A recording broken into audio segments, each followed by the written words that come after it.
Yes, that's right. We are back with another episode of Deep Space Nine at 9ish, ready to punch it again. This episode, season 4, episode 7, has been over since November 13th, 1995, but we are just getting started in the year 2021. I am your host, Jeff Mader. We are ready to tackle everything here, punch it as they were. Let's bring on our co-hosts, our panel, as you will.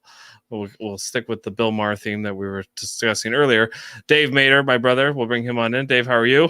I'm doing well, Jeff. I'm ready to talk about Starship Down and all of the Defiant Bottle episode. I'm here for it. Dave, the co-creator of Live Long and Podcast. We have the Bajoran workers, Kevin and Ashley Millard. How are you guys? Are you ready to talk about Bashir not being as creepy and Dax not being very appreciative? Yeah, I am. Yeah, sure. I'm ready to talk about it, I guess. Ready as I'll ever be. He's ready.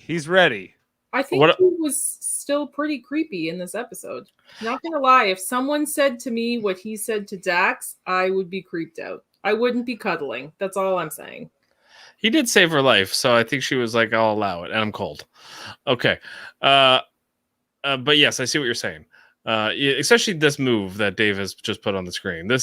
He kept going back for the. She was cold. She inhaled fluorine. You can be cold, but he kept going back for the cheek to forehead squeeze, and that's an intimate squeeze. That's not a I'm cold. Yeah. Also, you guys ready to talk about Worf kind of being a dick and having to be put in his place by O'Brien a little bit? Well, not put in his place. I give him some friendly advice. I'd say he's in a new job, and I am not a merry man. He does. That's Worf. He doesn't mess around. He's like, hey, get your shit together. I don't care who you are. Do your job. I have to. So do you. That's Worf. We also have remain vigilant. We have the first appearance, I think, of James Cromwell, and I think it might have been in Star Trek. Is this before First Contact? Well, no, it is before First Contact, but he had done a Next Gen episode, or at least one Next Gen episode before this. Remember the one where there was like Raynar something or other? He was like a super soldier guy who was like trained in the war and was like programmed, and then there was like the guy on the planet that was like the leader of like the council who's like, don't leave us here with these guys. That was James Cromwell with the mustache. He was in that episode. And now he's back, yes, in this episode. This is about a year he probably did this while he was even maybe filming First Contact or even negotiations for First Contact, because it's not that far ahead of it. This is 95 and First Contact's the following year. Dave, three episodes before this, unacceptable. Go faster. You need to improve your speed by 10%. No, you guys remember Worf telling the ensign? Well, she's like, but considering that there's a few factors, he's like, nope, up to code. Yeah, not good enough. You're an ensign. I'm a lieutenant commander, whatever I am. I tell you how to do Lieutenant things. Commander Worf reporting for duty, sir. And this is the start of the tension that we get to see between Kira and Worf. We get a little bit of eye rolling from Kira. And maybe it has to do with her fasting and Dax offering her cookies and coffee. What do you guys make of this? Bajoran workers.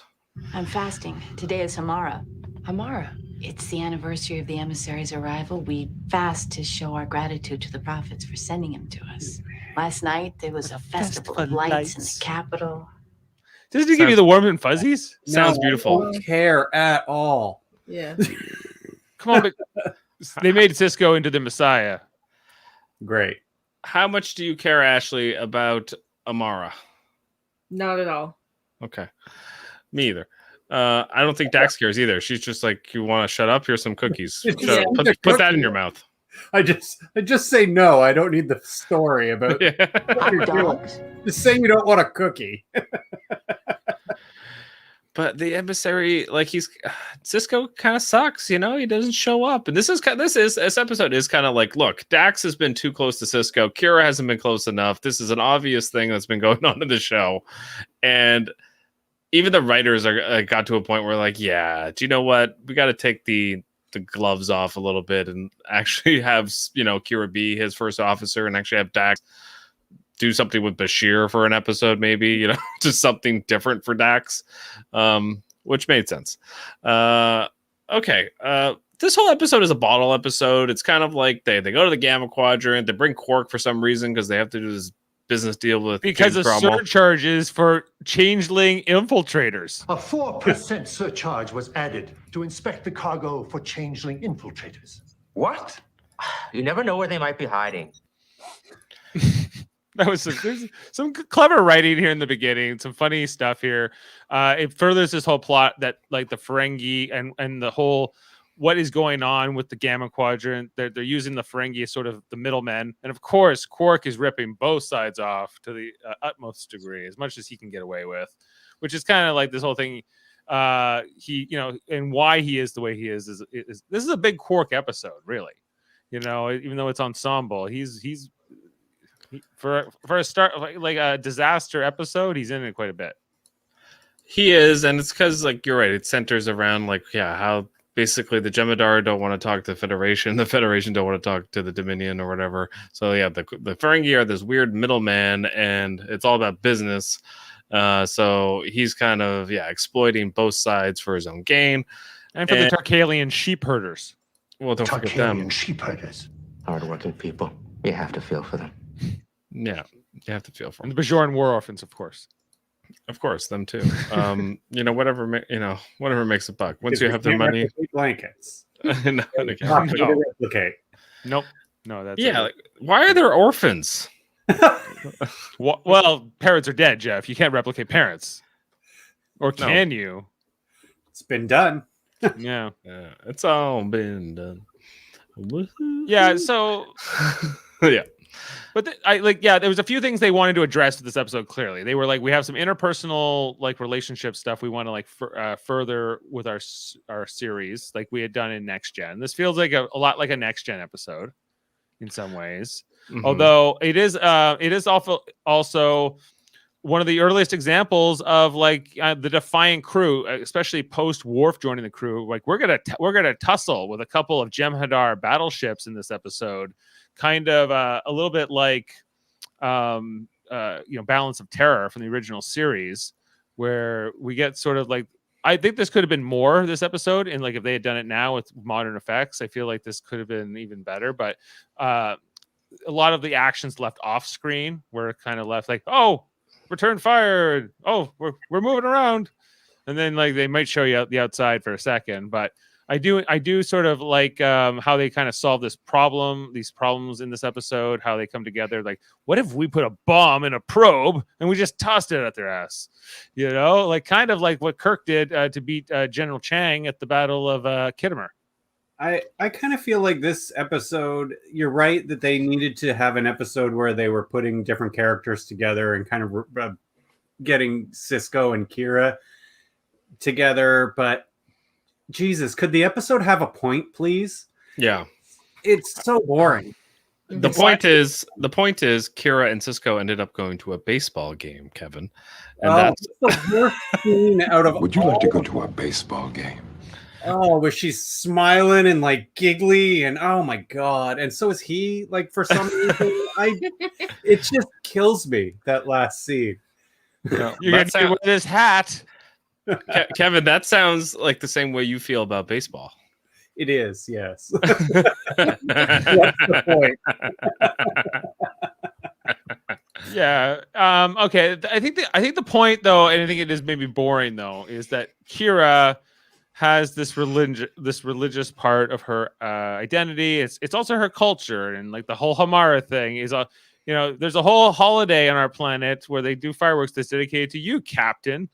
And she's also in this position where she's like, no, but he's also my boss, and it makes him uncomfortable that he's a god to us, but he is a god to us. It kind of, and also I feel like watching the episode of original series last night, Ashley, that we covered, where it was Kirok, who was kind of in the god role, but he was very well. He was like, I might be a god. Who's to say? I know how to, I definitely know about a lot of my skills have transferred after amnesia, but my ability to know I'm not a god, not so savvy. But Yeah. He definitely embraced it a lot easier than Cisco Yeah, did. he took advantage of it a little bit. And punching in last, we have Jaemeel Battleship Robinson. I ask you the title of my name. Where's Jake? Where's Jake? Where's Jake? Chico. I'm hearing the slander of this episode, and I had to talk to my engineers to get everything working so I can show up and defend this episode. Did you give them encouragement? I did. I was a little rough with them at the beginning, but then I had someone, give me some advice, and I immediately, took it upon myself to follow said advice, despite my many years of command training. And it never occurred to me. Be nice. What? Listen to suggestions. What? This never occurred to Worf. He got to Lieutenant Commander without ever having to learn this. Somehow. This isn't the Enterprise, You know why that is because every time Worf had a suggestion, Picard would tell him no, or Mr. Worf. No. Yeah, they would always tell him no, and they say, you're wearing yellow. Maybe one day when you're wearing red. And now he's wearing red, and he's like, oh, I get to tell everybody what to do. And it's gloves are off. He's swinging that dick around, right? He's used to being in charge of security officers, and obviously security officers are a little tougher than engineers, and they can take him treating them a little bit differently and speaking to them a little bit differently. Engineers might be a little softer. They might need a gentler touch. Beta is what you're saying. Well, I mean, or Geordi. I don't think you could talk to Geordi that way. I didn't say data. I said or data. Data. I said beta. Beta. Yeah, if Worf went into engineer and it was like, Geordi, I need this done right now in 10%, he'd be like, hey man. Yeah. I'm not detecting any leak. What do you mean? It would be something like that. It'd be like, Worf, that is not funny. It's not funny. Yeah. Exactly. Exactly what it would be. That was not funny. Yeah. All right. All right. I mean, O'Brien is more of a badass than Geordi for sure, but he's still more of a badass than Geordi. Well, on this show, everybody is more of a badass than their TNG counterpart, I would say, other than maybe Kira and Riker. You could make an argument. But yeah, pretty much everybody else is. What if it was Kira and Dax combined to Riker? Yeah, and Picard to Cisco is such a contrast too. So it's it's hard to. How many Q appearances is all you have to say? I'm just saying. Yeah, no, Cisco's definitely more of but even in this episode, he's dead for half of it. He's more of a badass than Picard. Cisco punched Q once, and Q was like, "Fuck that, I'm out." Yeah, well, Cisco doesn't want to just have intellectual. He doesn't even want to have conversations with you. Period. That's if anything. There's a difference between Cisco and Picard.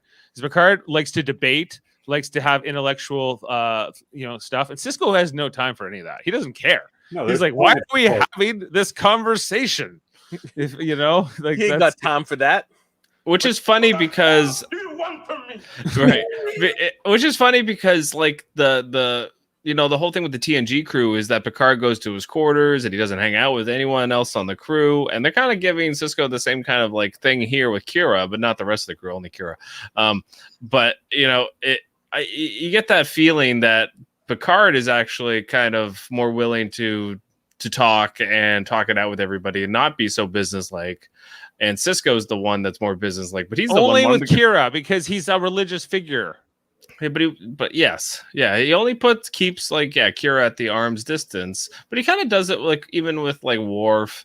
He's not going to go hang out with Worf. Well, he's kind of a mentor to Worf. He has more of almost a paternal relationship with Worf. Almost not that dissimilar to what Picard had with him. And then with O'Brien's more like his I don't know. I want to say his dog, but more like the guy he just O'Brien. Yeah, it's just O'Brien. You're lucky you even get this good of a job.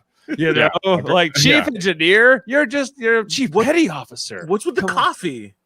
Yeah. Just like he's like, you know, You got 10. you got 10, O'Brien. Figure it out. The coffee comment. I was coffee drop. Whatever. You want to put the coffee in the coffee maker, or are we doing the drink where it's like it was messed up. Remember, I'm calling for it.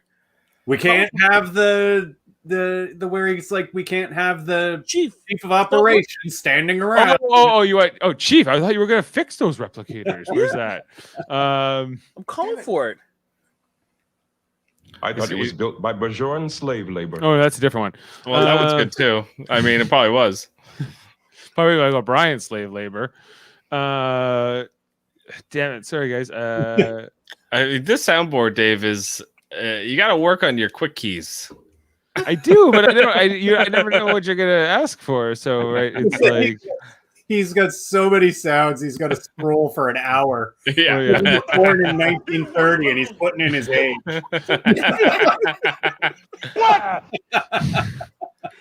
I can go to certain ones. I like Pop Percush. I can go to Jaco. I can go Jaco. You know. Okay, it's so good to see you again, Jadzia. Pretty girl.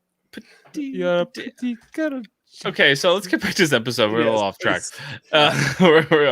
So they go, and they basically find these. All right, so they encounter these Jem'Hadar ships, and they end up going into like this really unstable nebula. Is that what it is? Ion class? I don't know. I think it's no. It's the planet. Its atmosphere. It's a G class planet or a J class.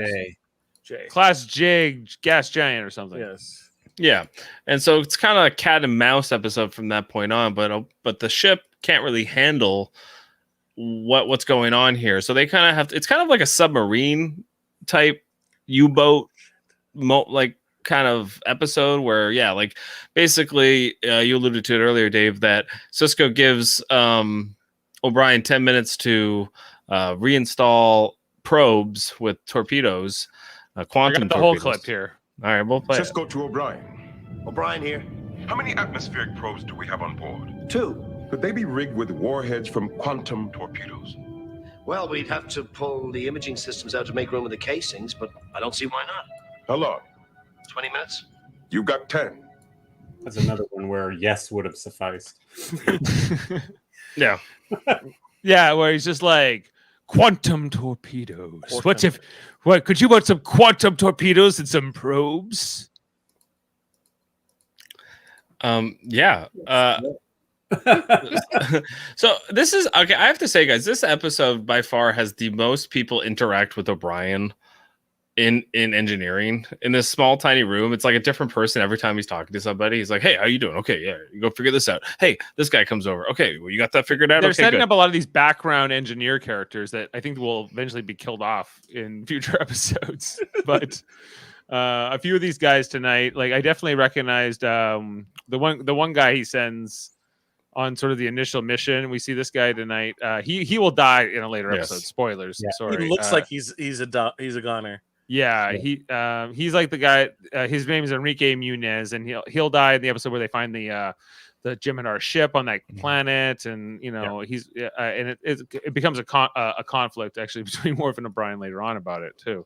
I believe that episode's called The Ship or something like that. I think it's called something like that. But yeah, something. It's the 100th episode of Deep Space Nine as well.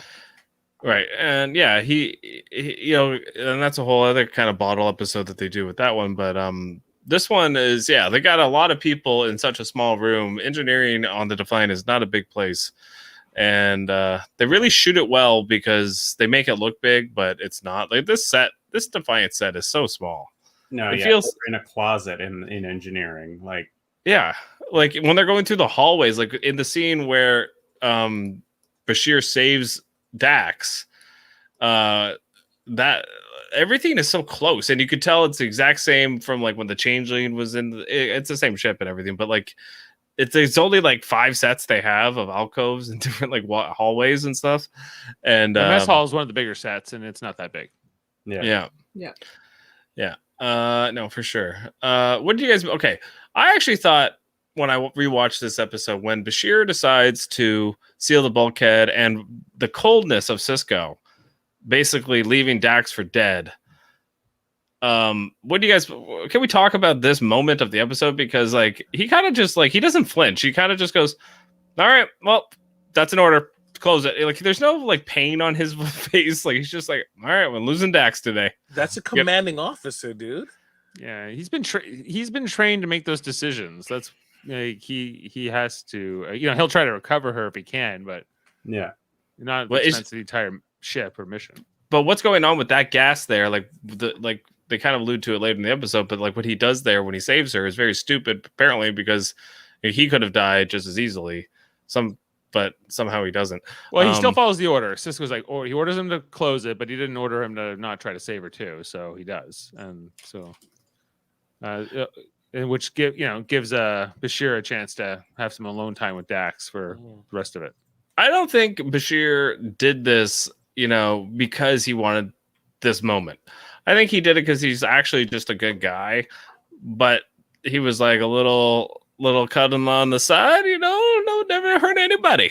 Yeah, and then he tells her that basically this is exactly his fantasy. Right. Right. Bring me a finale and toddy. Very hot. Doesn't he have a girlfriend at this time? Yeah, that's what I mean. I don't think he did it for romantic reasons, but then he kind of like was like, well, I almost died and you almost died and we're cold. So I guess so. I don't know. Yeah, I don't think it came across the best. It would have been better if she was like trying to get closer to him, I think, for saving his life. But again, they've kind of made him creepy, which I don't think they should have. But I watching this whole scene, like I think that their friendship is nice and everything, but it's also sort of like not my favorite friendship, and especially since like later on, like that, I hate the Bashir ends up with Ezri, because I just think that the history with this Dax host was like very established, and and so for it to change into what it does with Ezri, it always just felt very. I thought we were supposed to have certain feelings about past relationships if you're a symbiote and how that's frowned upon. Yeah, I don't know. For me, the final where the pieces end up on the chessboard at the end of Deep Space Nine with those relationships. It's just not my favorite thing. I think you always think about the Ezri thing when it comes to Bashir and Jadzia. And I always kind of think about how Jadzia, like, I don't think she ever really wanted Bashir. Like, she explains in this episode, like, oh, you came on so strong and I never really got a chance to know you. I don't think it would have mattered, Yeah, she was not interested. No, she wanted the Worf. She wanted the Klingon type. She wanted the warrior. She wanted that archetype. She didn't want the wannabe kind of hero doctor that Bashir is. Actually. Right. Do you know what I mean? Like, I think, just archetype wise, I just don't think it fit. And I think these scenes were like, well, maybe it will. And this is pre-Worf. And I think they kept trying to see like, oh, maybe it'll work now with Bashir. Maybe they'll have chemistry. And it just never did. No, they never did. No. Nope. I am a great doctor. Well, yes, but you're not a great wingman or picker-upper, Bashir. It takes you some time. Don't tell that to his real life wife at this time. Nana. Well, we'll get to her later. Okay, so let's talk a little bit about Quark and what's James Cromwell's character's name? He's from the Karama. I forget what his name is. His name is Hanok. Hanok. Minister Hanok or Ambassador, or is it Hanok? I thought it was Minister. Yeah, so they kind of like his title is Minister, yeah. Commerce Minister. So they kind of have like a lot of philosophical conversations about business in this scene that I'm getting to here, where they talk a lot about like how the Karama don't believe in shady business practices, where the Ferengi are all about shady business practices. But Quark is still impressed with him because he caught on to his ruse and his scam right away, even though like you would think he would be oblivious because of the way his culture operates. It was poor Rom. Right. Poor Rom must have gotten confused. Poor Rom. Jaemeel, what do you make of their kind of philosophical conversation that they have here? Okay, this to me was the weakest point of the episode. One, because I've seen the strange bedfellows dismantle bomb thing so many times, and I don't care enough of this new character to even position myself to care about this sequence at all. So I didn't care for it at all. Quark basically, if this guy now goes back to his culture and this shady practice spreads, then he basically ruined the dude's entire culture. Right. And I think he's really trying to like almost seduce him. He's walking around him. He's getting right up in his ear. He's talking about his lobes and everything that's going on in the scene. And yeah, I agree.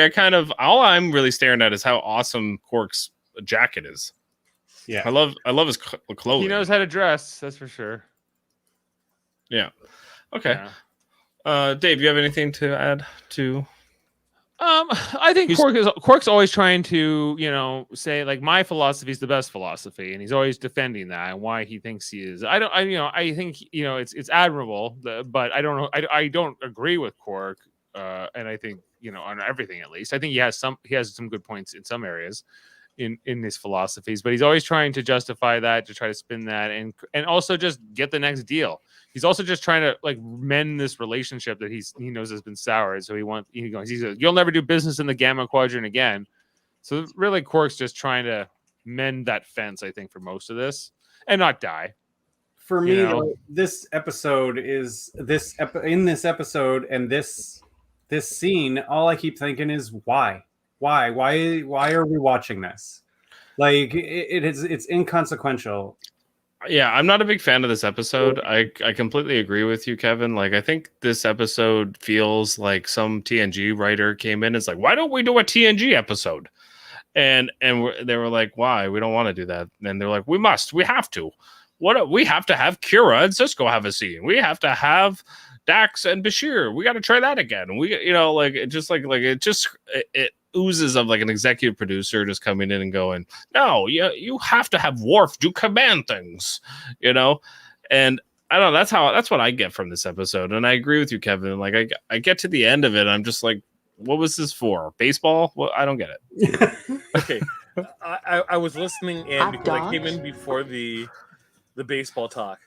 Yeah. Yes, that whole sequence was dumb and a terrible way to end this episode, especially after she spent so much time kind of talking about her religion and how he's a part of it, but he wants to keep her at arm's length. So what does he decide to do? Hey, we're going to do what I want to do. Screw the Jordan culture. We're going to a baseball game, right? I won't go to any ceremony or any of that garbage, right? You want to be a part of my life? This is it. No questions asked. We're going to eat the food that I like to eat, right? It doesn't it's not like they couldn't bring a tray of like Bajoran and Earth food. No. You can't stand and eat Jumja sticks. It has to be a hot dog, and I have to wear a stupid hat, right? Maybe she can't even bring a kava root. No, that's not even one the size of a house. Story time. It's just for story time. Oh, always stop story time with the kava. They roots. didn't eat kava roots at the baseball games. She better be you can make a lot of money on those kava roots. Don't let Quark know. That doesn't sound like baseball, though. Okay, back to the episode. Okay, so the moment when they get shot by the Jem'Hadar ship and pretty much the entire ship breaks in half, everywhere in the ship, there's lights, there's pipes, there's everything breaks apart on the bridge. The bridge is not working whatsoever. Cisco hits his head really hard. Yeah, Cisco hits his head, and this is kind of like what sets us up for like the next. Oh yeah, two guys die too on the bridge. Yeah, well, that doesn't matter. They weren't important. Why don't they have like softer consoles? This is the future. Or they could use the chairs that they've been assigned instead of standing all the damn time. True. Well, actually, I want to talk. I'm going to go back quick to the beginning of the episode when we were talking about the cookies, where Kira and Dax are sitting Dave. Do you like that there's this like panel behind? like there's this desk area where Kira and Dax are sitting behind. What do you mean at the back of the bridge? Yeah, do you like that on the bridge? Like I know you're all about sets and the way bridges operate. I do. Look. It's kind of like the Enterprise bridge with Archer's bridge, where you have sort of like not a true meeting room or like a conference room. It's just kind of a table everyone can gather around at the back and kind of like look at plans or kind of figure out what you're going to do next. Dave, do you like the idea of people eating at that on the bridge? No, Dax shouldn't be bringing cookies onto that table, especially when Kira's fasting. I guess she's the only Bajor militia member present. Yeah, and she should know she's fasting. Yeah, she should. Yeah, just goes to show you, Dax doesn't care about Kira. Nobody cares about Kira. Dax on this is not group. keeping up with the Festival of Lights of Hamara. I do feel like everyone kind of rolls their eyes when Kira starts talking about Bajoran stuff, even Cisco. Like, and he's the one that shouldn't. You know, like everyone's just like, "Oh God, well, you're doing what now?" And it's like, you know, like Dax rolls her eyes and she wants to like understand. She's like, "I respect your religion, Kira, but does it get like requests to like sign autographs at a market?" Just the way like Dax says, sounds beautiful. Like she thinks it would be beautiful, but she doesn't really want to see it. Well, it's about her friend too, and her commanding her boss. Kevin and Ashley, let's go to you guys. What do you make of this? I think she's just tired of the sheer amount of festivals Bajorans have. Every other week there is a festival. Yeah. Xanthi fever. And Dax is like, I had the lost love of my life show up last week, and nobody gave a crap. It's like we had a festival, another one. Jesus, Yeah. But it's perfect for Quark. He's like, yeah, keep the events happening. I don't have to pre-program this stuff. People are always in a festive mood, wanting to spend money. All right. Okay, so yeah, Cisco bangs his head, and Kira's kind of stops the internal bleeding with a med kit. Where's Bashir when you need him? Saving Dax. Cuddling with Dax. Okay, so she stops the bleeding, but he's still kind of like in a coma / concussion type. You know, he's in a bad way. He can't move. So it's story time with Kira for the rest of the episode with Cisco, and so that's fun. And also, Cisco does this thing where he rolls his eyes into the back of his head. Great acting. Great acting. Yeah. He probably hit his head because he wanted it to be accurate. Real. He's method like that. And and so Kira, he like Worf's like, okay, good job for you, Kira. You stay with the captain. I'm gonna go save the day, right? And so Kira, you stay here, and you just have to keep him awake because he's got the concussion, right? I'm just gonna keep talking, all right? You know, and she does. She talks and she talks. It's very important that you listen to me.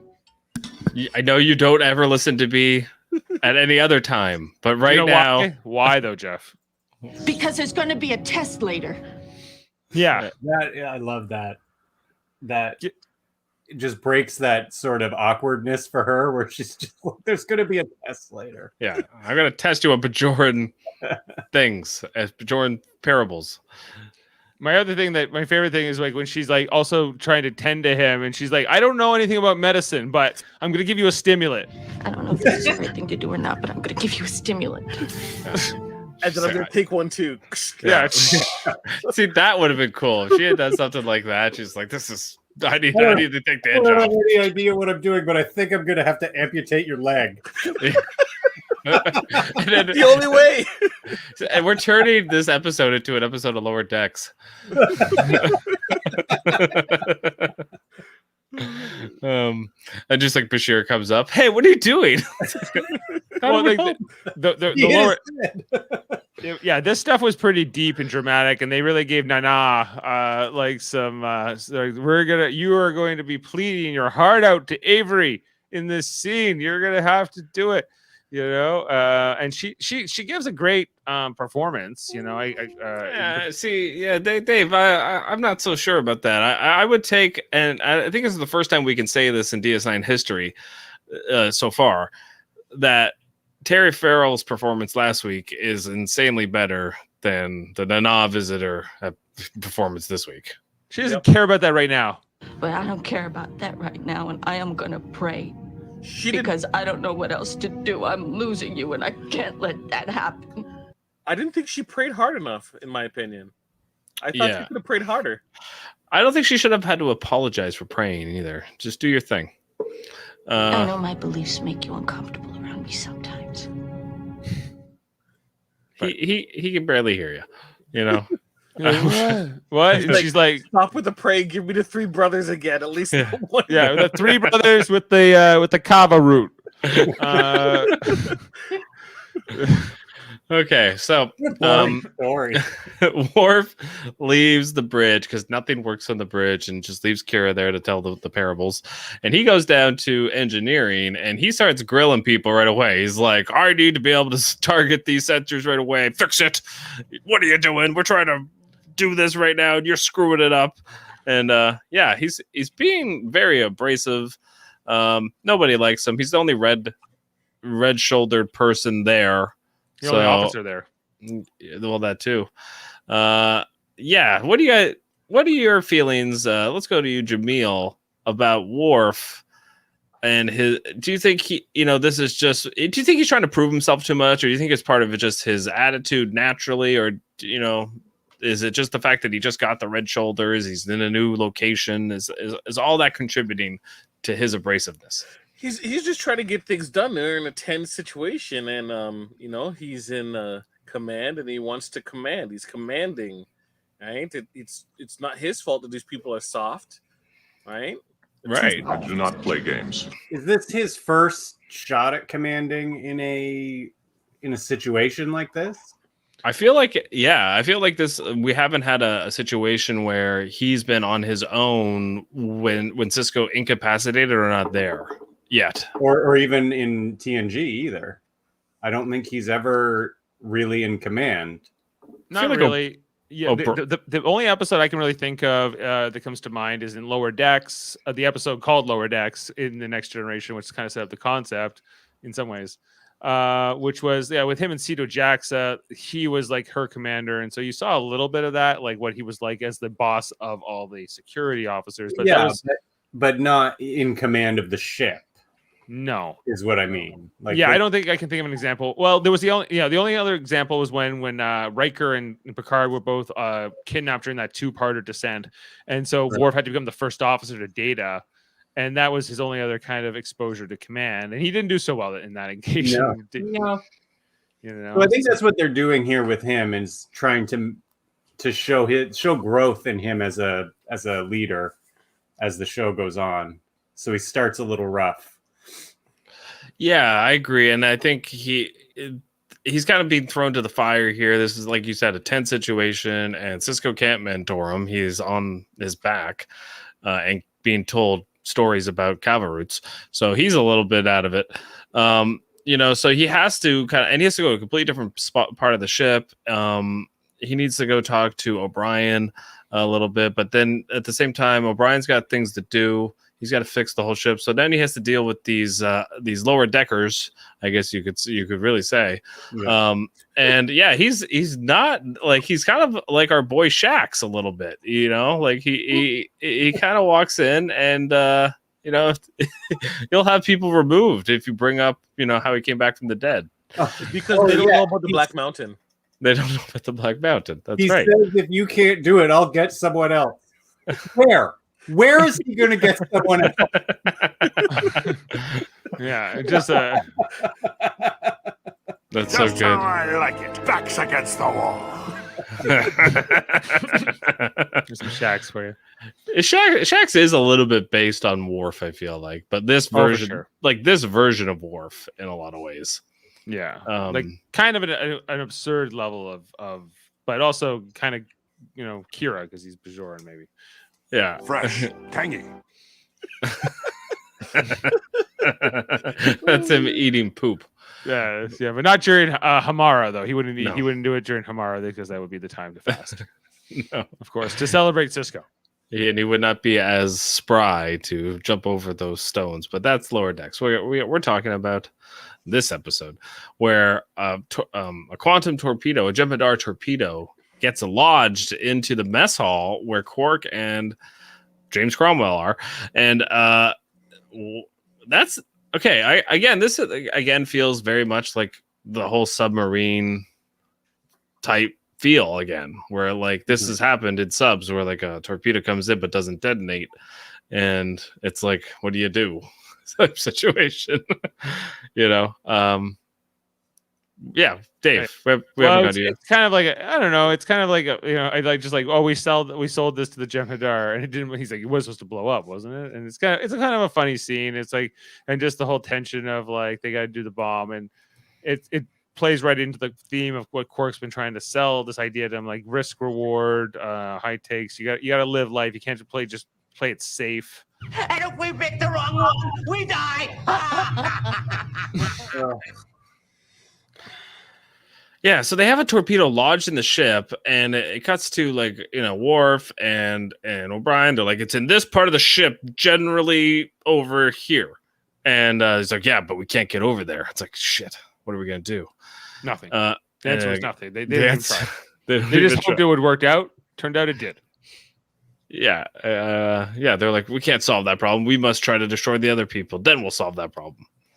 You know? That's our contribution. We're gonna kill the guys who are trying to kill us still, with this probe, right? And so like, so after the advice from O'Brien, Worf's like, oh, well, what do you guys think? And then like, we got an idea to kill these guys, and he's like, great, do it, and then I'll tell you when to push the button. That's command, Jeff. That's all you gotta do. I do think, Dave, you probably like this whole speech that O'Brien gives them. He's like, they haven't been to the academy, Worf. They're just normal guys.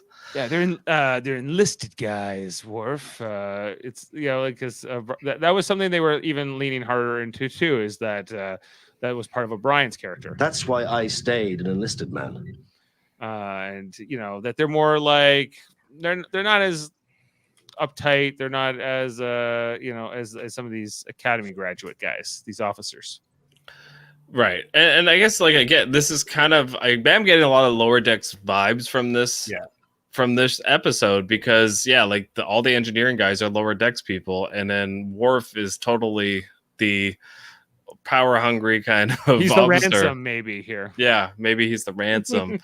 And it makes a lot of sense, kind of like where Lower Decks got a lot of their themes from. Also, the aforementioned episode Worf might be a part of the Ransomites. I will create a race of ransomites. Oh, that soundboard. Okay, so then we jump to more Bashir and Jadzia cuddling. It's getting cold. She wants to go to sleep, it looks like, and he's, I don't know. Again, not working for me. So they talk about like, oh, he had this fantasy of going on a runabout and getting broken down and just being stuck with her. It's the only way he could have ever been alone with her, he says. I just wanted this scene to be over when it was happening. That's his move. Yeah. That's his move, which is a weird move. He's like, let's go on a trip on a runabout. Oh. It seems to be tell Lita within the cells. Looks like we're gonna have to fuck our way home. Yeah. It's just that's how you keep the blood flowing. I read it in a medical journal once. Actually, I wrote the medical journal. I think that is kind of the move that he's trying to go for here, which is it's very odd. Okay. So let's go back to engineering. He says, Worf says he needs something else because the phasers are out of question. The emitters are completely fused, but the phaser generators are working fine. The deflector array. We could use the deflector array to do a phase emitter.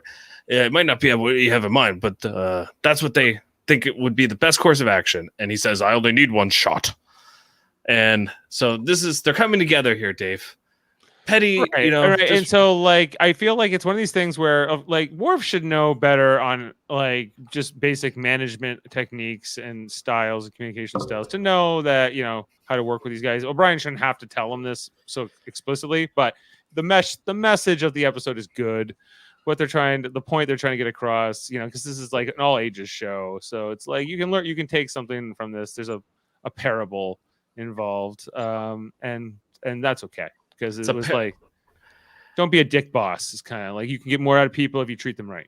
It's a parable within a parable, Dave, because then the next scene we have Kira going into her parable. But then she starts talking to Cisco about, I know you keep me in our arm's length, but I don't care right now because I'm going to pray because I don't know what else to do. I'm losing you.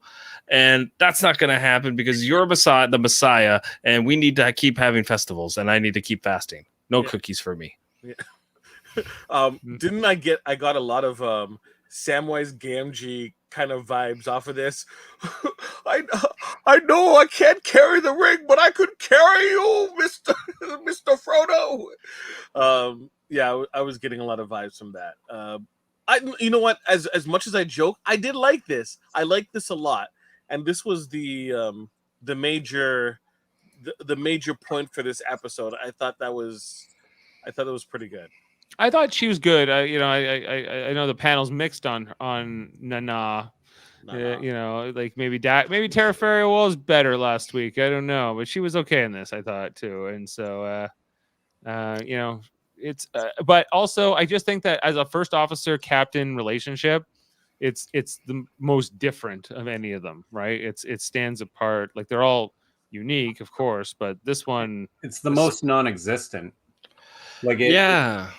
And it's also like she's not, like she's really not his confidant. It's Dax, and Worf's more of his pupil, right, or his like protege, right? So in TNG, you could say like Picard's protege is Data, but Riker is more like kind of like the Dax. He's the confidant. I feel like the one Crusher's the confidant. Oh, no, you could say, well, yeah, actually, I don't know about that. I mean, I think more Troy's the confidant if you're going to. But for me, it's Riker because he's the one, Riker's the right-hand man. He's the one he trusts to operate everything. I guess, yeah. I mean, there's a lot of different parallels. Riker's the Dean Martin. Yes. Riker's the Dean Martin, right? So he respects him enough that he can leave him in charge to handle things, right? So... And he does that. He has that with Kira on a professional level, but their friendship or their sort of their dynamic is always so different. They're the first male-female first officer captain as well, but that's not really why. It's because there's also this whole dynamic of this religious aspect they've written into the storyline. So, and she's not Starfleet. That's also, I think, a part of it too. Like she wears a different uniform. She's a major, like there's a whole bunch of different things with her that don't line up with for him to like trust her with everything, like to run the ship. Now it's Worf's job, not hers. Like everything. She keeps getting like kind of punched down. So I don't know. I kind of feel bad for Kira in a lot of ways because she's kind of sacrificing everything. In a lot of ways for Cisco, and Cisco's like, hey, want to do what I want to do? To what Jaemeel said, want to go eat hot dogs and watch baseball? Like he should really, and he does later embrace the Bajoran religion and Bajor as a place.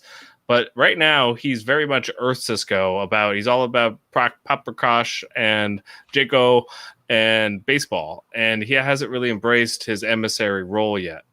Just consider this. She's like, hey, I wish our relationship was better. And his is like, okay, we're going to do what I want to do.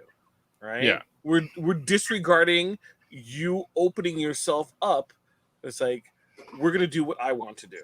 It just seems such a one-sided relationship. And she's doing all of the work.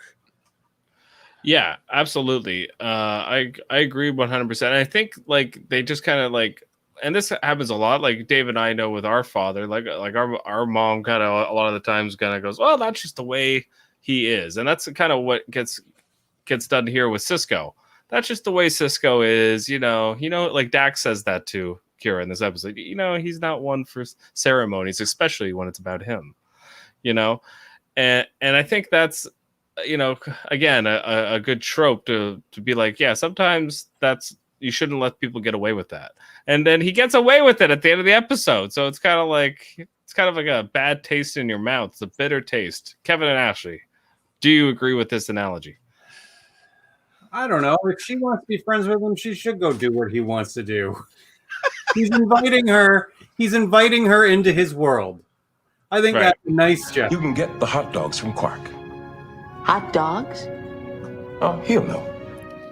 Ashley, do you agree with Kevin? Yeah, I mean, if someone famous that you look up to invites you along to do something with them, you're going to be excited to do it. I think she's happy to do anything with him. She's a fan. She's a fan. Yeah. She used to like tell him off. Like, when did this? I know it was a gradual thing. I'm just trying to remember what the point was where she went from like into this hero worship for him. Was it in season 2 or was it in season 3? When did this happen? I'm not sure. It definitely wasn't any time in season 1. She was not a fan. That was not when she was in that Move Along Home. She was not. I've been Move Along Home. I'm in the second shap with the emissary. What could be better? You know, that wasn't on her mind. He's throwing trays and fits and yeah, she was not happy to be there. I'm a Bajoran administrator, as she said. She's also just a Bajoran, you know. Yeah. She also defied. She defied him in the one episode too, where she was trying to save the old man's house, and she Cisco came down and was like, "You need to come back up to the station because you're gonna throw your career away." She's like, she defied him, And now, you're right, Dave. It's like a total 180.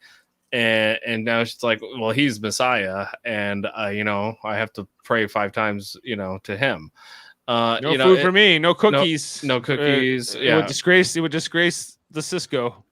It's kind of like it was very like the Bajoran religion was kind of paralleling Judaism, and now it's kind of paralleling Islam a little bit. I feel like with like the fasting and the praying and just I don't know. It's kind of what or maybe they're trying to change it there. I don't know why, but it's not very consistent. Well, it just feel like it. I don't know. It kind of snuck up on me. I guess I knew this about it, but it was like that because it's more like Kai Wynn is like emissary, and all of a sudden, it's way more real. If they're having fireworks in his honor. I don't know. I don't remember that being mentioned specifically before this.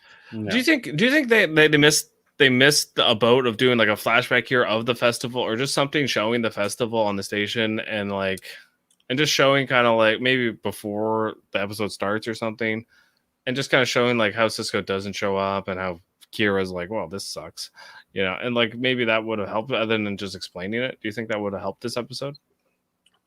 Or her like having to constantly make excuses as to why he's not participating all the time, and she just kind of like at her wit's end is like, I do believe like he's an important figure, but at the same time, it's annoying that he doesn't want to participate in what means so much to people of the station, my religion, and what he's overseeing, something like that. Well, yeah, I think today they would start a scene like, there's this huge ceremony of fireworks and dancing, and then, they come in, okay, here comes the emissary, and then he just doesn't come out. Yeah, something like that would have been, I think that would have been good. It's like, Cisco stood them up. Yeah. What would have really made this episode better is if it was more like a balance of terror. If we got instead of Quark and the Karama, we got some scenes on the Jem'Hadar ship. Yeah. Playing cat and mouse with Worf. Yeah, I agree. All the rest of this story could still be in there and still be exactly the way it is. And I think that would have improved the episode 100 times. Remove the Dax and Bashir stuff. Remove the Quark and the... Or at least, cut it down a lot. And just have the Jem'Hadar ship. Absolutely, I agree with you. Yeah, no, for sure. I think if this episode reminds me a lot of the movie U-571. I don't know if you guys have ever seen that movie, but like a submarine movie, and I think it's like that would have been cool had they shown the other's perspective. Right. Okay. On that note, I do have the comment, which was like earlier in the fight before Cisco gets his head hit. Where he's like, we're going to take on these Jem'Hadars and we're going to beat him, and he, at one point he was like, they're not doing so well. And he's like, I guess we won't be able to tow the Karama out of here. And Kira's like, I think we have to get our asses towed out of here. He's like, one thing at a time. We're going to get, he's, I think Shax might be a little bit based on Cisco, where he's just like, Major or Commander, I said, fire torpedoes. Just like a little bit. I was getting those vibes tonight with Cisco, where it was like, this is like the starship, like the bridge commander, the starship commander, expert tactician captain that like only like I think is only rivaled by Kirk. Like Picard is not you see him do it in some cases, especially in like yesterday's Enterprise, where that's like he's in that war setting. But what they really do well with Sisko, he just seems like the most capable Starfleet bridge commander you've ever seen, right? He's willing to let Dax die in this episode. This. He knows how long the Dax symbiote has lived. Yeah, well, I think sometimes he goes to extremes to save her. In other examples, where if he found out that Bashir was in there, I mean, that could have helped soften the blow for him, right? That Dax was gone. Would that have been a good moment? Dax, Sisko finds out what Bashir was up to, and he just like punches him in the face at the end of the episode or something. Like he's like, "It wasn't cold in there." He's like, I just think that Sisko, I think more than Sisko being the emissary and the Messiah and all this stuff, what I always loved about Benjamin Sisko is he was like the biggest badass Starfleet captain. He was not going to get pushed around by this Dominion, these Jem'Hadar. He doesn't tend to talk his way out of things. Didn't tend to talk his way out. He'd be like, he's a man of action for sure. Yeah, he's going to punch his way out. Yeah, you haven't solved the problem until you've poisoned an atmosphere. No, I don't care what kind of tomatoes you want to grow. Commander, I said launch torpedoes. He really announces torpedoes. Like, I love the way he says it. If you have something to say to me, say it. Say it. Yeah. I would love to hear like Samuel Jackson read the lines of Benjamin Sisko. If you have anything to say to me, say it. Yeah. In hell, in the pod race, I hope they burn in hell with Ducat. I'm not even going to try. Evidence, motherfucker. Evidence. Okay. Federation against Klingon. We have a few other scenes here with the Karama and Quark where they're playing Dabo, and he loses the first bet, and then Odo somehow is in this episode, and he goes, what latinum you have, you should walk away, which is a callback to what he said earlier. It's like only a fool would gamble what he has to leave it to chance, and then he changes his mind. Quark has got to him. He says, no. One does not give up when they lose one bet. And Quark just goes, exactly. And he goes, I'm tripling down. He's like, I think you want to double down. He's like, no, I'm tripling down. And then he wins. And he's like, see, you're learning. Right? And then he proceeds to lose all of his money, his house, and his car with this reckless betting attitude. Yeah, I wish they'd come back later in the episode. And then, he's completely broke. And he's like, Quark has all his money. No, I wish they had done this. I wish they had done a few gags. Did I miss a scene? What happened? I wish they had done a few gags in this episode to make it funny, and to make it almost like, oh, okay, maybe Quark scammed them, and the house always wins. But they always like to make Quark the folly, and I'm not a bit. I get it at the time, like he was more villainous and stuff. But he's the lovable rogue. That's what they were always going for with Quark. They wanted him to be like sort of a Harry Mudd. Type character, like does bad things, but is harmless and will come and work with the good guys when it calls for it. You should get a damn medal for defusing that missile. Yeah, he's like, well, and he just goes for it. He's like, we have to, or we're gonna die anyway. So Quark's not a coward. He's many things, but he's not. Well, he's kind of a coward. But he looks at the odds and he thinks he understands what's his best approach. And him leaving that bomb as is was not going to work out. If there was any jostling, they were going to die. If they left, so if that's the case, then you might as well try and defuse it. It made sense to me. Yeah, no, for sure. I just didn't want it. I didn't want it either. I don't think anybody wanted it. Okay, so we have the scene here where apparently Morn is talking Bashir's head off, and Jadzia saves him. Jadzia saves him to go play darts. We have a follow up with one of the engineering guys. He's, he wants to start working on the ODN lines, and he shows Worf, and he goes, He proceeded at your own discretion. He's learning, but then he gets that smile on his face like he just got a gold star in his spelling homework. Good Lord. Is he an adult or what? He likes me. Oh, you can do it in 12. 12 more hours. Yeah, is this guy okay? Here's a question: is this guy related to? His name is Stevens. Is he related to Lieutenant Commander Steve Stevens, Jaemeel from the Cerritos? Absolutely. Look at that shit-eating grin. Yeah, bootlicker. That seems like something Stevens would do. Where's Yeah. Steve? I got my you know. Here's those pads, sir. Stack them just the way you like. Oh, it's true. All hail ransom. I bow. I bow before thee, sir. Before these, sir. That's voiced by Ben Rogers, who's one of the writers of Lower Decks. Yeah, but it could be a relation. Just watch out, Stevens. Yeah. Okay, so I think we're kind of getting to the end here. We already talked about the hot dogs, baseball, and yes, the whole thing Cisco does with the baseball. But yeah, so you're right, Jaemeel. Everything you said. So let's go do what I want to do. Let's get to some fun facts. I'm going to pull this up. Just give me a sec. If you guys have anything else to say it now while I pull up fun facts. Forever hold our peace. Is that what you're saying? Yeah. So forever hold your peace on this fantastic episode known as Starship Down. I think it's one of the weakest episodes. I think it's the weakest episode we've watched so far for season 4, unfortunately. It is definitely. But it's not bad. It's just I think we got a question here though from Twitch, Jeff. When's the theme song coming back? And do you want some other kind of theme song to be played? I can play it. Is it wanted? It's being requested. I don't know. I can't all right, let me go. I don't know if it's good, but it's requested. I don't remember where I put it. Where did I put it? Oh no! Oh, is it there? Just tell me how long it will take.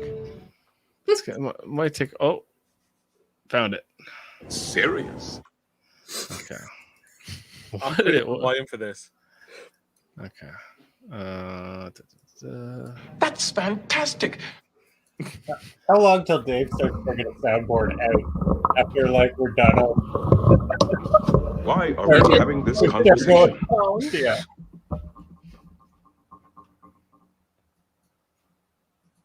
Are you ready for some fun facts? It's a double F with Jeff. I've been studying IMDb metaphysic puzzles, and all I've got is Star Trek in my head. Double F with Jeff. Worth it. That's right. We're here. Double F with Jeff. I don't know if it was good, Jeff, but it's better than this episode. Maybe Eamon can make me a killer theme song. You should be able to make you one for movie quality in 11 months from now. So we'll see. Oh, I don't want it 11 months from now. I want it on its Christmas break or something. That's what I'm going to be angling for. Okay. Okay, here we go. I have to go back to. I see. I'm all screwed up. I got to go back to my fun facts. Here they are.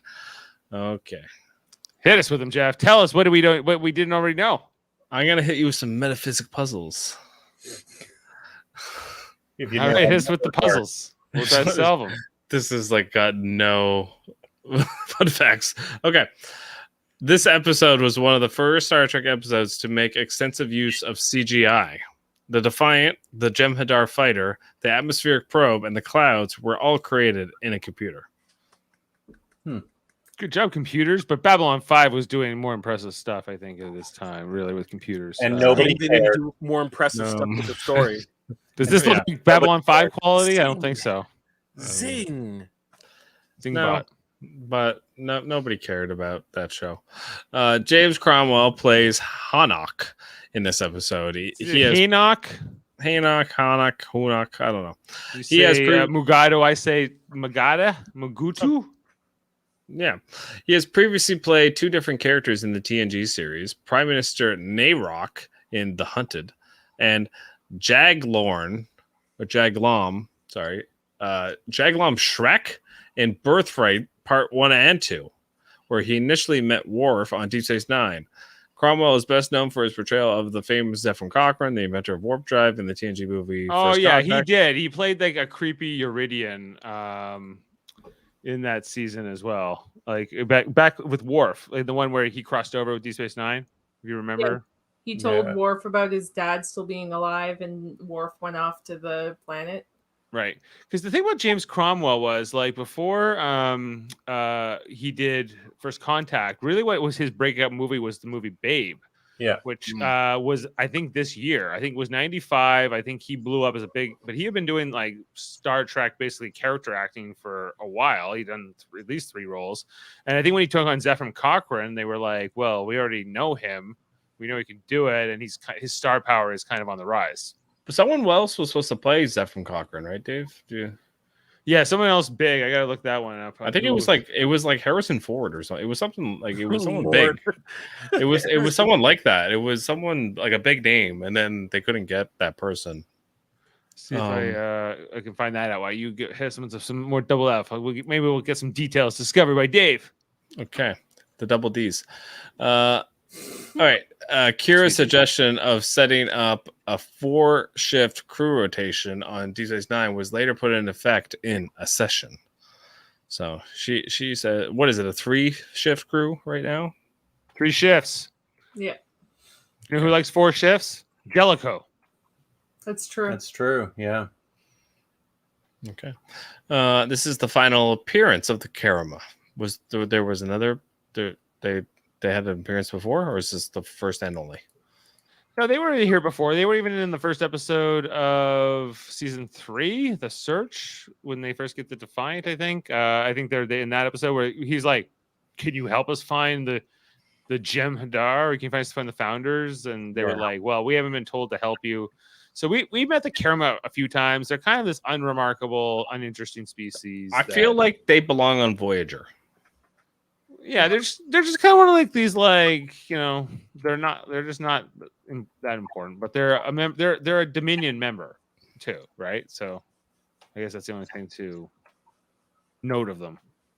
Okay, so we have a couple of fun facts about F.J. Rios' character, Enrique Muñez. He is the first character in the Star Trek franchise to speak Spanish in the DS9 episode The Ship, and then F.J. Rio Muñez also played Enrique Muñez in the DS9 episode Hard Time. He also played Joleg in Voyager's Repentance and the Vizian chief engineer in Enterprise's The Congenitor.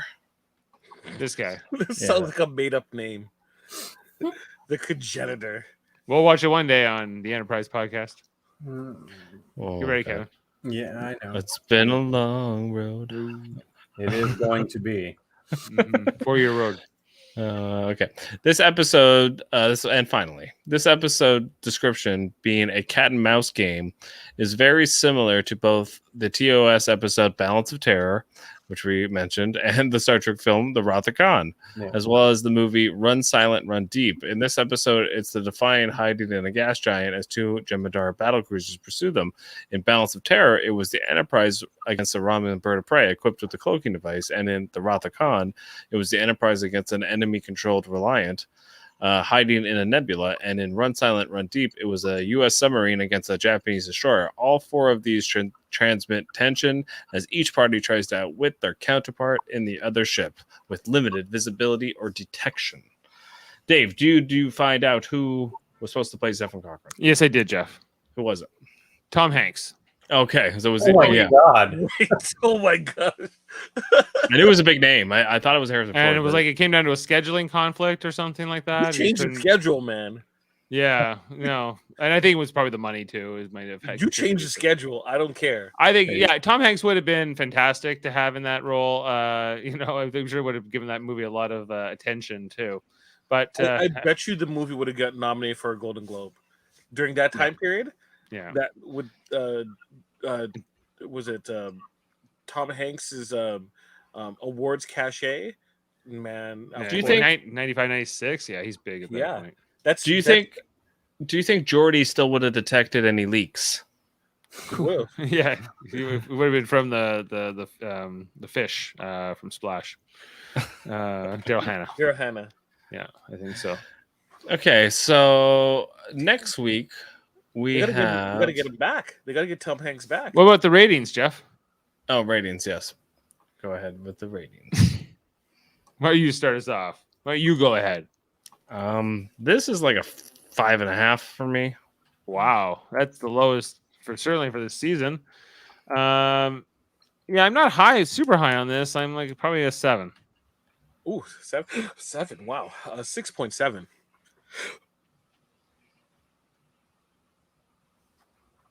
Actually, 2. Oh, my. 2. Oh wow. Yeah. It's not good. Yeah, 2. This And Kevin is also a 2. awful. Guys, this is like our lowest point in a while. We haven't had an episode in the 4s since Profit Motive in season 3, which was some time ago. So very interesting. This averages at a 4.6. It has a 7.8 and is actually rated higher on IMDb than last week's episode, Region White. Do you know what's actually interesting is the writer of the David Mack and John J. Ordover, especially David Mack, he's a consultant writer on Lower Decks. Interesting. And Well, Prodigy. Yeah, he's like, let me tell you about Stevens. I know this Stevens guy. He was, O'Brien told him, he said he could do it in 16 hours. Brian knew he could do it in 12. Yeah. That's how they. He's like, you gotta let him do the thing, but you gotta make sure you're driving the wheel. Yeah. Oh yeah, you can't take your hands off the reins. Even when like O'Brien, when Cisco does it to O'Brien, he was like, how long you take? 20 minutes. You got 10. And O'Brien's like, I respect that. I respect what Cisco says. That look that O'Brien gives, he's like, damn it, I was, how do you know? He knew I could do it at You 10. got 10. You got 10, O'Brien. I know you always double your repair estimates. Yeah, there's just commanding officers cutting out the buffer time. Yeah. Even when like he's like, hey O'Brien, we're taking the ship into the atmosphere. I don't care what your opinion is. I think we can handle it. Yeah. So anyway, what do we got next week, Jeff? What episode comes after Starship Down? We have Little Green Men. Quark and Rom take Nog to Earth and Starfleet Academy, but a malfunction with the ship takes the crew back in time to Roswell, New Mexico in 1947. This one. Okay, so that's I think we're gonna be giving that higher than 4.6 next week. I would have to imagine. That's one of the. I think that's one of the most famous episodes. They like, especially like a time travel episode. It really stands apart. It's one of the most significant Ferengi episodes, and it's got a good message to it, and the story's funny. All right, I'm excited, and it's got some real world history. So That's true. Real world history. We got atomic bomb tests. We got all kinds of things. But Jeff, did you know we do more here on Live Long and Podcast? We talk about all kinds of Star Trek shows. Tell me about it, Dave. Well, on Monday nights, we talk about Star Trek, the original series. Actually, Ashley Millard was on last night, and if Dad has anything to say about it, every week from now on, because Ashley was very positive last night on original series where we were talking about the episode, The Paradise Syndrome, where Kirk becomes Kirok and has to, become a god. It has to do it. But when they want him to do god things, he doesn't want to do them. So if you want to hear our take on that and all the original series episodes, we're almost done watching every one of them, not in order. Check out our formerly Wednesday, now Monday night Star Trek podcast with our dad Ted. On Tuesdays here, we do Deep Space Nine, as you've been listening to us for the last hour and 14. And then we're also doing Star Trek Lower Decks on Thursdays right now, the new episodes of Season 2 with our Jeff and I's cousin, Davin Skellhorn from the Cuters of Trek, which he has. That's another Star Trek podcast that we are, I guess, affiliated with, or we sign off on, and we wish well. And Davin is joining us from over that on all the recaps, along with Jaemeel and Jeff and I. Every Tuesday. We'll also be doing like a big deep dive at the end. We'll get the Millards, we'll get Jody Simpson in, we'll get everybody in to break it down at the very end of the season. And what else? I guess we had Star Trek Day coming up tomorrow, right, Jaemeel? Star Trek Day is tomorrow. I don't know if I don't have anything planned, but we're gonna be having our Big Brother podcast tomorrow night, so we might at least discuss some of those things, and we might drop some mentions of that into our the podcast coming over the next week, as we are gonna get announcements about Star Trek Picard and Star Trek Prodigy, I would presume, and the different things that are coming up next in the Star Trek. Probably. Strange New World and Discovery Season 4, which has also been in production. So there's a lot of new announcements, probably Lower Decks and what the long term is going on with that. I'm really looking forward to seeing what comes out of Star Trek Day. And then, as mentioned, Super Mater Brothers podcasting. Jeff, Jaemeel, and I talk about Big Brothers 3 times a week. Big Brothers Season 23 of the USA American version. We also had done Canadian earlier this year. Check that out every Sunday, Wednesday, and Thursday at 9:30 Eastern. After that airs on CBS and on Global in Canada. And Trivial Debates, our monthly game show where we argue about movie, TV, sports, and more. We do. Jaemeel just hosted the last one. We will be having one coming up here at the end of September. Wow, there's a big storm going on outside. Yeah. Thunderstorm. The tornadoes are coming. And also check out Eamon Mader's podcast. Let's talk about fighting games. They have a few episodes out already, and they are talking about more games here. So check that out on Spotify, wherever you pick up your audio podcasts. And I think that's it. Well, thank you, Dave, for filling us in on all those great programs that we have available for everyone who wants to listen here at Live Long and Podcast and Super Mario Bros. Podcasting and Trivial Debates and Lakuda's a Trek and Let's Talk About Fighting Games. Join us tomorrow where we break down the veto episode of Big Brother. Did Tiffany make the right decision? We're going to talk about it. I say no. No, it's very unlikely. You give me a chance and I will take it. I'll take it. She's going to take it. But until next week, for all of us here at Live Long and Podcast and Deep Space 9 at 9-ish, we say punch it. Punching, sir. We say punch it? Punch it. Punch it, sir. Punching. Hold on, I got to find that now. 1 second. Say something, Jeff. Say something. Say punch it again. Oh, okay. Punch it, sir. QRS Riker punching. Someone punch me a way out. Punching.